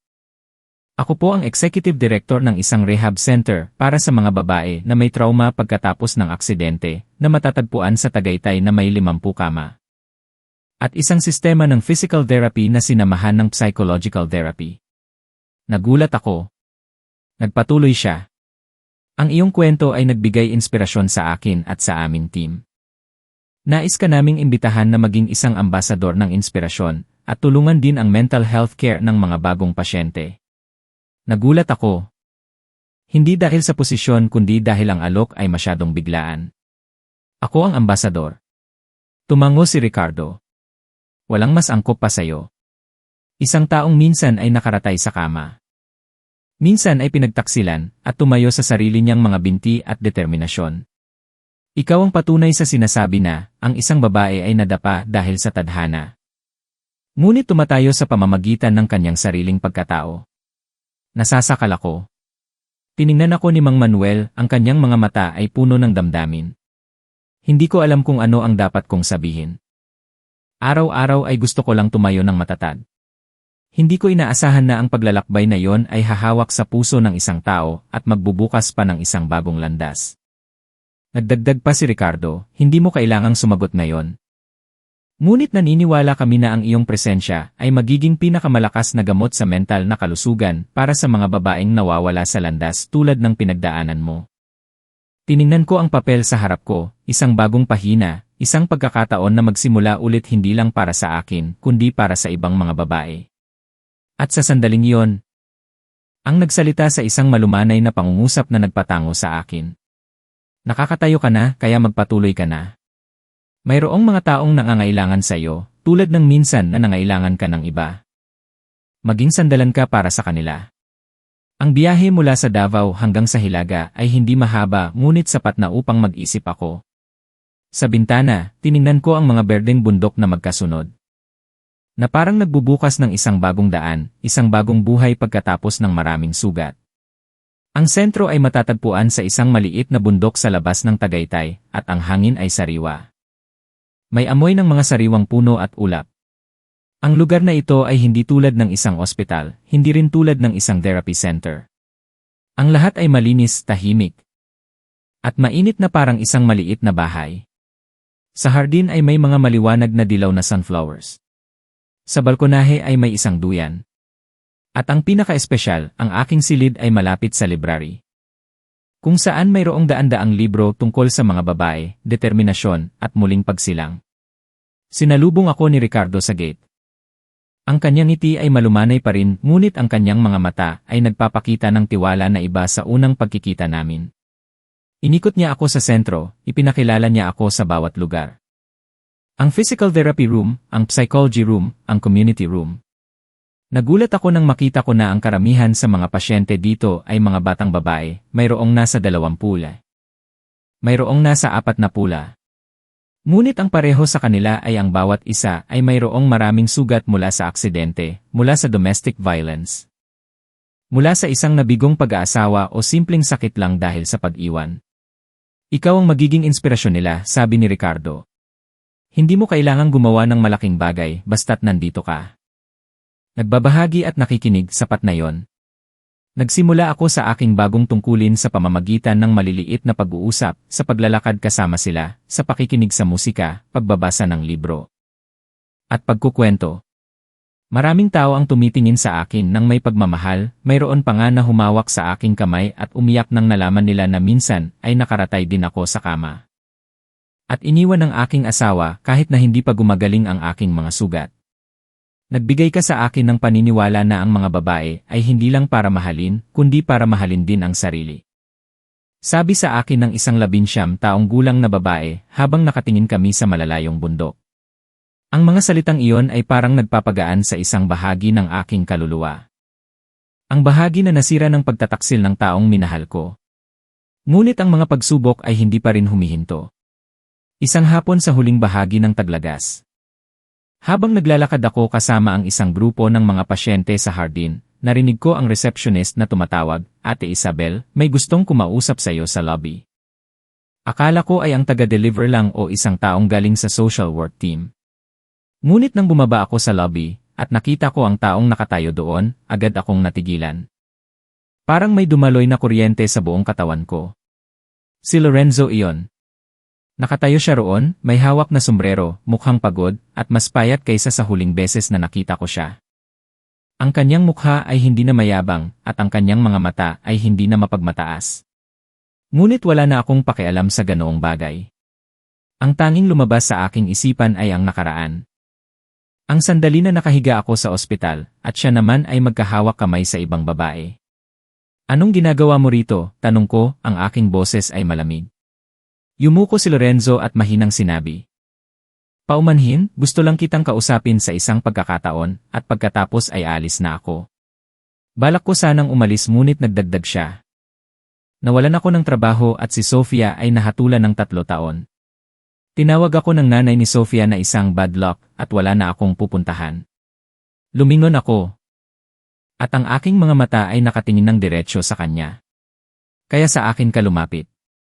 Hindi ako humihingi ng anuman, nang makita lang kita sa isang artikulo, nakita ko na maayos ka. Gusto ko lang makita ulit para malaman ko na ang taong sinaktan ko ay maaaring maging masaya pa." Tumawa ako, isang tawa na hindi maitago ang kapaitan. "Masaya? Sa tingin mo ay nabuhay ako para maghintay sa isang paumanhin? Pinatay mo na ang dati mong asawa, Lorenzo, kahit tumayo ako, kahit gumawa pa ako ng maraming bagay, hindi na ako ang babae noon." Hindi nakipagtalo si Lorenzo, yumuko lang siya, at kumuha mula sa kanyang bulsa ng isang sobre, at inilagay sa bato na mesa sa labas ng lobby. Ito ay isang waiver para sa paghati ng ari-arian. Pinirmahan ko na, at ang orihinal na kopya ay ihahain sa korte. Hindi ko naguguluhin pa ang bahay na yon. Tahimik ako. Kahit na huli na yon ngunit sa huli ay malinaw na rin. Tumayo si Lorenzo at ang kanyang mga mata ay lumalim ng bahagya. Hindi ako humihingi ng tawad. Umaasa lang ako na mamuhay ka ng maayos, huwag kang maging tulad ko, na nang mawala na ang lahat ay nalaman ko kung gaano karami ang mga mahalagang bagay na mayroon ako. Wala akong sinabi. Yumuko si Lorenzo at umalis. Ang kanyang nag-iisang katawan sa gitna ng malalim na hamog ng taglagas. Tiningnan ko siya ng matagal. Hindi dahil mahal ko pa siya, kundi dahil ang puso ko ay sa wakas ay tumigil na sa pagiging galit. Ang lalaking iyon ay naghukay ng sarili niyang libingan para sa kanyang kasal. Ngayon, siya ay isang anino na lang sa aking mga alaala. Nang gabing iyon, umupo ako sa tabi ng bintana kasama si Mang Manuel at uminom kami ng tsaa. Ikinuwento ko sa kanya ang pagdating ni Lorenzo. Tumango siya at pagkatapos ay malalim na nag-isip. Siguro ay alam na niya ang kanyang pagkakamali, ngunit huli na ang lahat. May mga pagkakamali na kailangang bayaran sa buong buhay. Umiti ako. Tatay, hindi na ako galit. Sa tingin ko, dahil sa kanya kaya nakarating ako dito ngayon, at nabubuhay ako ng mas maayos. Tiningnan niya ako at ang kanyang mga mata ay may luha. Ipinagmamalaki kita, talagang ipinagmamalaki kita. Mahigpit kong hinawakan ang kanyang kamay. Sa malayo, ang mga ilaw sa sentro ay unti-unting umiilaw. Ang ibang mga babae ay nagtatawanan sa labas ng hardin. Alam ko na hindi ako nag-iisa at tama ang ginagawa ko. Ang bawat isa sa atin ay dadaan sa isang bagyo sa buhay. Ang tanong ay, pagkatapos ng bagyo, paano tayo pipiliin na tumayo? Isang umaga sa simula ng taglamig ng ang hamog ay puti pa sa buong lambak sa ilalim ng sentro. Maingat akong inaalalayan ang isang matandang pasyente na maglakad sa bawat baitang ng hardin nang dumating ang receptionist. May hawak siyang isang kayumangging sobre na medyo gusot. At Isabel, mayroon po kayong sulat. Mula sa Laguna Correctional. Natigilan ako. Mula sa Correctional. Sino ang magpapadala sa akin ng sulat mula sa ganoong lugar? Kinuha ko ang sobre. At ang aking puso ay biglang naging malamig na may masamang kutob. Nanginginig ang aking mga kamay nang makita ko ang pangalan ng nagpadala, Maria. Umupo ako sa isang bato na upuan. At binuksan ko ang sulat gamit ang dalawang kamay na puno ng pagtataka at pag-ingat. Para sa iyo, ang babaeng minsan kong gusto na burahin sa aking buhay dahil sa pagiging makasarili. Isabel. Alam ko na kapag hawak mo ang sulat na ito, sigurado akong ayaw mong marinig ang kahit na anong salita mula sa akin, ngunit sumulat pa rin ako, hindi para humingi ng tawad. Kundi para ibalik sa iyo ang isang bahagi ng katotohanan, ang bagay na itinago ko sa ilalim ng aking hinanakit sa loob ng maraming taon. Noong ikasal ka kay Lorenzo, nandoon ako sa kasal na yon. Hindi mo ako naaalala, ngunit naaalala kitang malinaw, ang iyong malumanay na mga mata, ang iyong mahinang tawa, at ang paraan ng pag-aalaga mo sa biyenan mo na parang tunay na tatay mo. Noon, nakita ko na napakapareho mo sa aking nanay. Hindi mo alam yon. Ang nanay ko, ang babae na umalis sa bahay pagkatapos ng isang pag-aaway sa pangalawang asawa ng tatay ko, ay namuhay ng tahimik sa kahirapan, may sakit at namatay sa isang basa na silid. Minahal ko ang tatay ko, ikaw at ang nanay ni Lorenzo, ngunit sa totoo lang, minahal ko ang sarili ko dahil sa kawalan ng lakas, dahil hindi ko kayang panatilihin ang nanay ko. Sa simula, wala akong intensyon na gawin ang aksidente mo sa ganoong paraan. Akala ko ay tatakutin lang kita, gagawin kitang malito, at makikipaghiwalay upang mapalitan kita sa buhay ni Lorenzo, sa respeto ng tatay ko. Ngunit nang makita ko ang larawan mo na nakaratay sa kama at ang mga mata ng tatay ko na nakatingin sa iyo, naintindihan ko na nagkamali ako. Hindi mo kailangan magpatawad, hindi ako karapat-dapat. Ngunit gusto kong sabihin ang huling bagay, ikaw ang nagligtas sa akin. Nang makita kitang hindi galit, hindi nagsasakdal, at tumayo at nabuhay ng maayos. Bigla akong nagbalik-tanaw sa sarili ko. Nakita ko ang kadiliman ng aking puso na nagdulot sa akin na mawala ang lahat. Wala na akong natitira, ngunit kung maaari, gusto kong humingi ng isang maliit na pabor sa iyo. Ang huli kong hiling kapag natapos na ang aking sentensya sa kulungan, dalhin ang abo ng nanay ko sa kanyang lumang bayan sa Ilocos Norte. Ang lugar na iyon ay hindi niya na kailanman nabalikan pagkatapos siyang pinaalis. Ang lahat ng dokumento ay nasa drawer ng lumang mesa sa bahay. At ang susi ay kasama ng mga dokumento sa istasyon ng pulis. Kung ayaw mong tulungan ako, naiintindihan ko, ngunit wala akong ibang mahihingan ng tulong. Salamat sa iyong matatag na pamumuhay upang malaman ko kung ano ang pagiging mabuting tao. Maria. Tinupi ko ang sulat at ang aking puso ay mabigat. Ang malamig na hangin sa umaga ay humihip sa hardin at ang bawat dahon ng puno ay nanginginig na parang damdamin para sa akin. Hindi ko alam kung dapat ba akong magalit o malungkot para kay Ate Maria. Ang isang babae na minsan ay galit na galit sa akin, ang taong nasa likod ng aksidente na muntik nang pumatay sa akin. Ngayon ay yumuko upang magsulat ng mga salitang ito na may kasamang pagkasira ng isang taong walang anuman sa kanyang mga kamay. Ang biyenan ko ay walang sinabi sa loob ng matagal na panahon. Pagkatapos ay lumabas siya sa balkonahe at nagsindi siya ng sigarilyo na bihira niyang gawin maliban na lang kung may mabigat siyang problema. Nagkamali ako sa nanay niya, sabi niya. Ang kanyang boses ay puno ng kapaitan. Tiningnan ko siya at mahinahon akong nagtanong, ano po ang gagawin niyo sa hiling na ito? Tumahimik siya ng kaunti at pagkatapos ay mahina siyang sumagot. Hindi na ako makapaglakad ng madalas, ngunit kung gusto mo, sasamahan kitang pumunta sa Ilocos Norte, para lang dalhin siya sa lugar kung saan siya umalis ng may kahihiyan. Tumango ako. Alam ko, hindi ko ito ginagawa para kay Ate Maria, kundi para sa isang babae na nagdusa sa hinanakit ng pagiging pinalayas habang buhay. Ang taong hindi ko kailanman nakita, ngunit naramdaman kong napakalapit sa akin. 3 araw pagkatapos, bumalik ako sa Maynila. At pumunta ako sa police station upang kunin ang mga dokumento ayon sa sulat. Ang mga dokumento ay kumpleto, mayroon ding death certificate, at ang lumang address sa probinsya.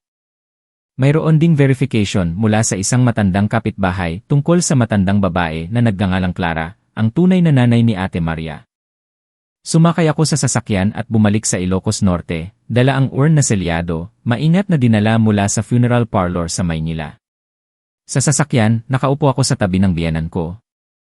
Si Mang Manuel ay naghanda ng 2 damit, isang baukwet ng puting lili, at isang lumang sapatos na ibinigay sa kanya ng nanay ni Ate Maria noong bata pa siya.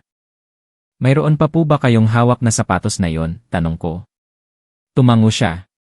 Ibinigay niya sa akin ang sapatos na ito noong mag-i-exam ako para sa isang pampublikong trabaho. Sinusuot ko ito at pumasa ako. Pagkatapos ay nag-asawa ako ng iba. Nasasakal ang kanyang boses at hindi na ako nagtanong pa. Nang makarating kami sa bayan ng San Jose, ang lumang lugar ni Aling Clara, naghanap kami ng isang matandang kapitbahay na dating nakatira sa tabi ng kanilang bahay. Nanginginig ang matandang babae nang makita niya ang urn. At umiyak siya ng malakas. Napakahirap ng buhay ni Aling Clara, pinalayas siya sa gitna ng gabi, hindi niya nadala ang kanyang mga damit. Mayroon lang siyang isang straw hat at isang lumang basket. Yumuko ako at hinawakan ko ang matandang babae. Naintindihan ko na ang hinanakit ni Ate Maria ay hindi nagmula sa kasamaan, kundi sa sakit na matagal nang nasa puso ng isang bata na nakita ang kanyang nanay na nawalan ng lahat ng kanyang dignidad. Magkasama kami ni Mang Manuel na nagsagawa ng seremonya ng libing sa lumang hardin ni Aling Clara, kung saan mayroon lang isang lumang lupa at ilang bato na may pangalan. Bago kami umalis, nakita ko si Mang Manuel na nakaluhod sa harap ng libingan ng matagal at ang kanyang mga kamay ay magkahawak at nanginginig. Clara, paumanhin. Hindi ko tinupad ang aking pangako noon, ngunit ngayon ay dinala ka namin ng manugang ko, sana ay matahimik ka na. Lumapit ako sa kanya at maingat ko siyang tinulungan na tumayo. Tahimik kaming dalawa. Ang hangin sa hapon ay humihip at ang mga puno ay yumuyuko na parang bumabati sa babaeng tahimik na bumalik pagkatapos ng halos kalahati ng kanyang buhay. Nang gabing iyon, binuksan ko ang sulat ni Ate Maria at binasa ko ito ulit. Hindi ako umiyak ngunit ang puso ko ay tahimik na parang tubig. Nagsulat ako ng isang maliit na sulat at ipinadala ko sa correctional sa pamamagitan ng koreo. Ate Maria, dinala ko na ang nanay mo sa lugar na kung saan siya nararapat. Naaalala pa siya ng kanyang mga lumang kapitbahay. At ikaw, umaasa ako na kapag nakalaya ka na, mamuhay ka tulad ng kung paano niya gustong mamuhay ka, nang may respeto, may kapayapaan. At walang hinanakit. Hindi kita pinapatawad dahil wala akong karapatang maging tagapaghatol, ngunit hindi na rin ako galit. Umaasa lang ako na malaman mo na mayroon pang daan na maaari mong tahakin kung gusto mong bumalik. Isabel, ang taong minsan ay nasaktan at ang taong minsan ay nailigtas. Sa huling bahagi ng Disyembre ng taon na yon, nagsimulang pumasok ang makapal na hamog sa Tagaytay. Hindi masyadong malamig ang panahon ngunit ang lamig ay tumatagos sa balat, na nagpapabigat sa paghinga at nagpapaalala sa mga lumang bagay. Ang rehab center na pinagtatrabahuhan ko ay naging mas maingay dahil sa pagdating ng katapusan ng taon. Ang diwa ng Pasko ay nasa bawat pasilyo, sa bawat maliit na hardin. Ang mga mums at mga gladiolus ay inilalagay sa lahat ng lugar, na may mainit na kulay dilaw sa gitna ng malamig na kulay abo na panahon. Ang bawat pasyente ay nasasabik dahil sa gaganaping end-of-year gathering, kung saan makakasama nila ang iba. Magkukwento tungkol sa kanilang paglalakbay, tatanggap ng bulaklak at higit sa lahat, makakatanggap ng suporta mula sa komunidad. Binigyan ako ng responsibilidad na maghanda ng nilalaman ng programa, at ako rin ang magiging tagapagsalita sa pagbubukas at pagtatapos. Sa parehong araw na yon, ang sentro ay mag-aanunsyo ng listahan ng mga donors na sumusuporta sa mga mahihirap na pasyente. Ang lahat ay maayos. Ngunit hindi ko inaasahan na ang gabing iyon ay magdadala sa aking buhay sa isang bagong emosyonal na kanto, na puno ng sorpresa at luha. Ang malaking lobby ay inayos na parang isang maliit at mainit na conference room. Sa entablado ay may mga puting plastik na upuan, isang mahabang mesa na may pulang tela. At sa ilalim ay mayroong higit sa 100 na tao, mga pasyente, pamilya at mga staff sa sentro. Lumapit ako sa podyum at nanginginig ang aking mga kamay ngunit ang aking mga mata ay matatag. Nagsimula akong magbahagi tungkol sa aking paglalakbay mula sa isang tao na inakala niyang hindi na makakalakad hanggang ngayon na kaya ko nang alalayan ang iba na tumayo. Ang bawat salita ko ay tinanggap ng mga matang puno ng damdamin mula sa mga babaeng nakaupo sa ibaba. Nang matapos ako, umalingaw ang mga palakpak. Pagkatapos, si Ricardo, ang direktor ng sentro, ay lumapit sa entablado upang ianunsyo ang listahan ng mga sponsors sa taong ito. Ang bawat pangalan ay binabasa kasama ang halaga ng donasyon. At ang pasasalamat ay maririnig ng tuloy-tuloy. Hanggang sa huminto siya sa isang pangalan na nagpagulat sa akin. Lalo na, gusto naming pasalamatan ng taos puso ang isang anonymous donor sa loob ng ilang panahon. Ngunit ngayon ay opisyal na niyang inilagay ang kanyang tunay na pangalan kasama ang isang donasyon na isa-0-0-0-0 para sa 1-0 na pasyente na may malubhang kondisyon. Tumango si Ricardo at itinaas niya ang isang card na may pangalan, binabasa ang bawat salita ng dahan-dahan. Pangalan, Luz, ang tunay na nanay ni Isabel. Natigilan ako. Nanay ang tunay na nanay ko. Halos hindi ako makapaniwala. Ang aking mukha ay namutla. At ang aking mga mata ay nagtingin sa buong hall na parang isang taong naghahanap ng daan sa gitna ng isang bagyo. Ang nanay na hindi ko nakita sa loob ng halos 20 taon. Iniwan ako ng nanay ko sa aking lola noong ako ay 1-0 taong gulang pa lang at umalis ng walang balita. Sa aking mga dokumento, laging nakasulat na orphan ako. Hindi dahil patay na ang nanay ko kundi dahil binura ko na ang pangalan na yon sa aking puso sa loob ng matagal na panahon. Tumayo ako sa entablado. Na parang hindi ko na nararamdaman ang anuman kundi ang tibok ng aking puso sa aking dibdib. Sa likod ng hall, nakita ko ang isang babaeng nakatayo ng tahimik, may puti na ang buhok. At payat ang mukha ngunit ang mga mata na iyon ay hindi maaaring malimutan. Iyon ang mga mata na nakikita ko sa salamin araw-araw.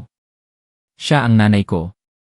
Hindi ko maalala kung paano ako bumaba mula sa entablado, hindi ko rin alam kung sino ang umalalay sa akin patungo sa likod ng hall. Ang alam ko lang, nang tumayo ako sa harap ng babae na iyon, ang lahat ng tunog sa paligid ko ay nawala at naging isang katahimikan. Isabel, tinawag niya ang aking pangalan, ang kanyang boses ay nanginginig. Tiningnan ko siya at sinubukan kong pigilan ang aking sarili na umiyak. Sa loob ng maraming taon, sinasabi ko sa sarili ko na hindi ko na kailangan ang nanay na iyon. Na kung hindi niya ako hinanap sa mga taon na ako ay naghihirap, wala nang dahilan upang magpakita siya ngayon. Ngunit nang marinig ko ang kanyang nanginginig na boses na tinawag ang aking pangalan. Lumambot ang aking puso na parang isang maliit na batis na nabuksan pagkatapos ng isang tagtuyot. Nanay, buhay ka pa? Tanong ko, ang aking boses ay nasasakal din. Tumango siya. Ang kanyang mga mata ay basa. Hindi ako patay, mahina lang ako. Umatras ako ng isang hakbang. Mabilis siyang lumapit at hinawakan ang aking kamay, ang kanyang boses ay mabilis, galit ka sa akin. Alam ko iyon ngunit hindi kita kailanman nakalimutan. Isabel, nang pinalayas ako ng tatay mo sa bahay, sinubukan kong bumalik upang hanapin ka, ngunit ayaw akong papuntahin ng lola mo. Nagpadala ako ng sulat, nagpadala ako ng regalo, ngunit walang sagot. Pinikit ko ang aking mga mata at nagsimulang umagos ang mga luha. Bumalik ang mga alaala ng aking pagkabata. Ang mga larawan ng aking lola na nagtatago ng mga sulat sa drawer, nagtatago ng mga mensahe na dumalaw ang nanay ko. Inakala ko na iniwan ako ng nanay ko dahil nag-asawa siya ng iba. Inakala ko na nakalimutan niya ako dahil sa kahirapan. Ngunit ngayon lang naintindihan ko na ang katotohanan ay hindi kailanman simple. Hinawakan niya ang aking kamay at inilagay ang isang lumang larawan, isang larawan ko noong ako ay 6 na taong gulang pa lang. Nakahawak sa isang teddy bear at nakaupo sa isang bato na upuan sa parke. Sa likod ay may anino ng isang babaeng nakatayo at nakatingin mula sa malayo. Ang larawan na ito ay kinuha ko noong 1-0 taong gulang ka pa. Noong araw na iyon ay nakatayo ako sa malayo, pinapanood kitang umuwi mula sa paaralan, at hindi ako naglakas loob na lumapit. Tinakpan ko ang aking mukha at humagulgol ng malakas. Sa loob ng maraming taon, gusto kong makarinig ng paliwanag, gusto kong maintindihan kung bakit ako iniwan. At ngayon, nang akala ko ay sarado na ang aking puso sa nanay na iyon, lumitaw siya na may isang tahimik, lihim, at huli na pagmamahal. Si Ricardo at ang ilang staff sa sentro ay nasaksihan ang lahat. Tahimik silang umalis, iniiwan ako sa isang pribadong sandali. Niyakap ako ng nanay ko, at ang kanyang boses ay nanginginig na parang hangin sa simula ng taglamig. Paumanhin. Sana ay bigyan mo ako ng pagkakataon na maging nanay kahit sa natitirang bahagi ng aking buhay. Hindi ako sumagot, ngunit hindi ko siya itinulak palayo. Dahil sa loob ng aking puso. Alam ko na ang babaeng ito, kahit may pagkakamali, kahit nawala siya sa aking buhay, ay nanay ko pa rin at ako ay sa huli ay ang anak na naghihintay ng isang kamay na hahawak sa akin sa pinakamahina kong mga araw. Nang gabing iyon, natulog ang nanay ko sa sentro. Nag-alok siya na maging isang volunteer, tumulong sa kusina at sa paglilinis. Hindi ko siya pinigilan, gusto ko siyang pagmasdan. Ang tunay na nanay na nawala sa akin sa loob ng halos kalahati ng aking buhay. Nang ikinuwento ko sa biyenan ko, si Mang Manuel ay tahimik ng matagal at pagkatapos ay sinabi. Ang bawat isa ay may maling daan sa buhay, ang mahalaga ay kung alam nilang bumalik. Kung nakakaramdam ka pa ng kaunting damdamin sa iyong puso, buksan mo ang pinto. Baka sa pagbubukas mo ng pinto para sa nanay mo, ay nagbukas ka rin ng isa pang pinto para sa iyong sarili. Tumango ako dahil ang aking puso ay nagsimula na talagang lumambot. Pagkatapos ng emosyonal na end-of-year gathering, opisyal na humiling ang nanay ko na manatili sa sentro sa Tagaytay bilang isang volunteer. Hindi siya nagsasalita ng marami. Hindi siya nagkukwento at hindi na rin siya nagpapaliwanag ng anuman. Araw-araw ay maaga siyang gumigising, tumutulong sa kusina upang magluto ng lugaw para sa mga pasyente, naglilinis ng pasilyo. At tumutulong sa mga matatandang babae na maglaban ng tuwalya at magsampay ng kumot sa ilalim ng araw. Tahimik siya na parang nagbabayad siya para sa mga taon na nawala. Pinagmasdan ko ang nanay ko mula sa malayo, pinananatili ko pa rin ang distansya. Kahit na lumambot na ang puso ko, ang sakit sa nakaraan ay hindi madaling mawala sa loob lang ng ilang araw. Lumaki ako na may tanong na, bakit ako iniwan ng nanay ko, at ang tanong na yon ay bumabalot sa akin hanggang sa aking pagtulog. Ngayon na bumalik siya, kahit na mayroon na akong sagot. Ang aking puso ay nangangailangan pa rin ng oras upang matuto na magtiwala ulit. Isang araw, habang nagwawalis ako ng mga tuyong dahon sa hardin, tinawag ako ng nanay ko, Isabel. Libre ka ba ngayong gabi? Gusto kitang dalhin sa isang lugar. Nagulat ako ngunit tumango pa rin ako. Nang gabing iyon, habang ang hamog ay dahan-dahang lumalaganap sa bundok, dinala ako ng nanay ko sa kotse. Hindi niya sinabi kung saan kami pupunta, sinabi lang niya na malapit lang, at maintindihan ko pagkatapos ng kaunting biyahe. Ang sasakyan ay lumiko sa isang maliit na daan at huminto sa harap ng isang maliit na bahay na nakakubli sa gitna ng lambak. Hindi ito marangya, hindi rin ito maganda, ngunit malinis ang bakuran. At sa harap ay may isang purple bougainvillea na gumagalaw sa hangin. Bumaba ang nanay ko, binuksan niya ang luma at bakal na gate at lumingon siya sa akin. Ang bahay na ito ay binili ko 2 taon na ang nakalipas sa pamamagitan ng pera na inipon ko sa halos 10 taon na nagtrabaho sa Laos. Sa simula, gusto kong dalhin ang lola mo upang manirahan dito, ngunit namatay siya bago ko matapos ang bahay. Mula noon, nakatira akong mag-isa rito. Naghihintay sa araw na tatanggapin mo ako ulit. Tumayo ako sa hagdanan. Sa loob ng maraming taon, hindi ko alam na sinusubaybayan pa rin ako ng nanay ko, at naghihintay pa rin siya ng isang pagkakataon na bumalik. Ang maliit na bahay na ito ay hindi lang isang tahanan, kundi isang paumanhin na itinayo mula sa kanyang mga payat na kamay. Inakay ako ng nanay ko sa loob. At umupo sa isang kahoy na mesa sa gitna ng maliit na kusina, at nagbuhos siya ng mainit na tsaa. Ayaw kong magsalita ng marami. Gusto ko lang malaman mo na hindi ako bumalik para humingi ng anuman. Hindi dahil sa pera at hindi rin para maging isang bayani. Bumalik ako dahil alam ko na wala na akong masyadong oras. Nagulat ako. Ano ang sinasabi mo? Tumahimik ang nanay ko sa loob ng matagal na panahon at pagkatapos ay binuksan niya ang isang drawer at kumuha ng isang tumpok ng mga medical records. Cancer cells na umabot sa buto. Sabi ng doktor, mayroon pa akong halos 6 na buwan at kung mapalad, 1 taon. Naramdaman ko na parang nasasakal ako. Kaya bakit hindi mo sinabi ng maaga? Wala akong masabi. Dahil ayaw kong kaawaan mo ako. Gusto ko lang na sa huling mga araw ng aking buhay, makita kitang masaya at malakas. Makitang nagtatrabaho ka, nag-aalaga sa iba. At nakangiti sa buhay. Iyon ay sapat na. Hindi ko na kayang pigilan ang aking mga luha. Tumakbo ako at niyakap ko ang nanay ko, ang babae na sa buong aking pagkabata ay kinamumuhian, sinisisi. At binaliwala ko. Ngayon, siya ay payat at mahina sa aking mga braso, ngunit ang kanyang mga mata ay maliwanag pa rin sa pagmamahal. Nanay, pinatawad na po kita. Talagang pinatawad na po kita. Huwag na po kayong magpaalam. Niyakap ako ng nanay ko at marahan niyang tinapik ang aking likod tulad ng dati noong bata pa ako. Salamat, Isabel. Simula noon, dinala ko ang nanay ko pabalik sa sentro. Nakipag-usap ako kay Ricardo at sa board upang manatili ang nanay ko bilang isang miyembro. Hindi dahil sa sakit kundi upang magkaroon siya ng dahilan para mabuhay. Sa mga mata ng mga pasyente, ang nanay ko ay naging isang nanay na matanda, na laging maasikaso, malumanay at mapag-unawa. May mga pasyente na tumatawag sa kanya na Nanay Luz. Mayroon pa nga na humawak sa kanyang kamay at umiyak dahil nakikita nila ang kanilang sariling mga nanay sa kanyang mabagal na paglalakad at sa kanyang mga kamay na may mga marka ng trabaho. Araw-araw ay naglalaan ako ng oras sa nanay ko, hindi para alagaan siya kundi para mabuhay kasama siya na parang walang nasayang na oras. Dinadala ko ang nanay ko sa Tagaytay gamit ang motorsiklo.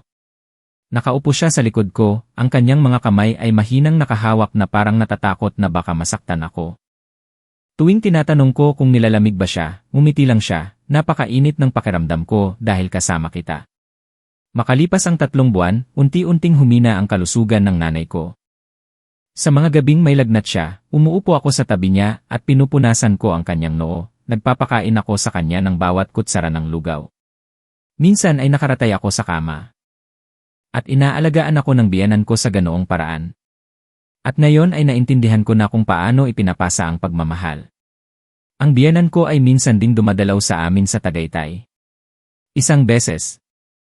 Sinabi niya, noon ay hindi ko alam kung paano panatilihin ang isang tao sa tabi ko. Ngayon na nakikita kita, gumaan ang pakiramdam ko.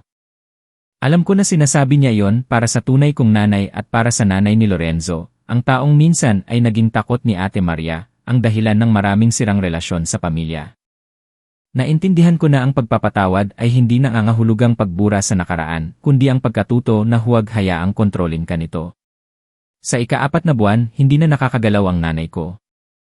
Binigyan siya ng sentro ng isang pribadong silid na may bintana na nakaharap sa isang rose garden. Nagtanim pa ako ng isang bungkos ng orchids sa tabi ng bintana. Ang paboritong bulaklak ng nanay ko. Isang maagang umaga habang naghihilamos ako, tumakbo ang nurse papasok.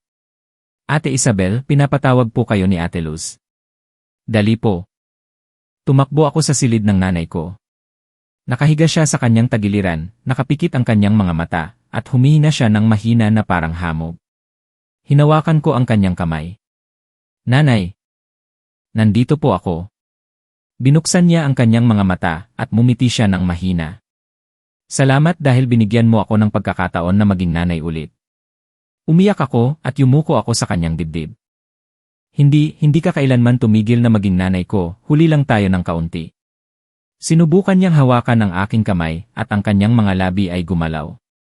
Mamuhay ka ng masaya. Huwag kang sumuko dahil maraming tao ang nangangailangan sa iyo sa buhay. Iyon ang huling salita na iniwan niya. Umalis siya ng tahimik na parang isang talulot ng bulaklak na nahulog sa hangin. Walang ingay, walang sakit, mayroon lang isang mabangong amoy na naiwan sa mga taong naiwan. Nagdaos ako ng isang seremonya ng alaala para sa nanay ko sa sentro. Lahat ay dumating upang magbigay ng bulaklak sa tabi ng kanyang larawan at magsindi ng kandila. Ikinuwento ko sa kanila ang 20 taon na pagkakalayo, tungkol sa huli ngunit kumpletong pagbabalik. At tinapos ko ito sa isang pangungusap na natutunan ko mula sa aking nanay, sa biyenan ko, at sa aking sariling paglalakbay. Minsan ang pamilya ay hindi ang mga taong hindi ka sinasaktan, kundi ang mga taong nagbibigay sa iyo ng pagkakataon na magmahal ulit kahit sa huling mga araw. Nanatili ako sa sentro. Hindi lang bilang isang ambasador ng inspirasyon, kundi bilang isang taong lumikha ng mga programa para sa mental health care at mga aktibidad ng pagbabahagi.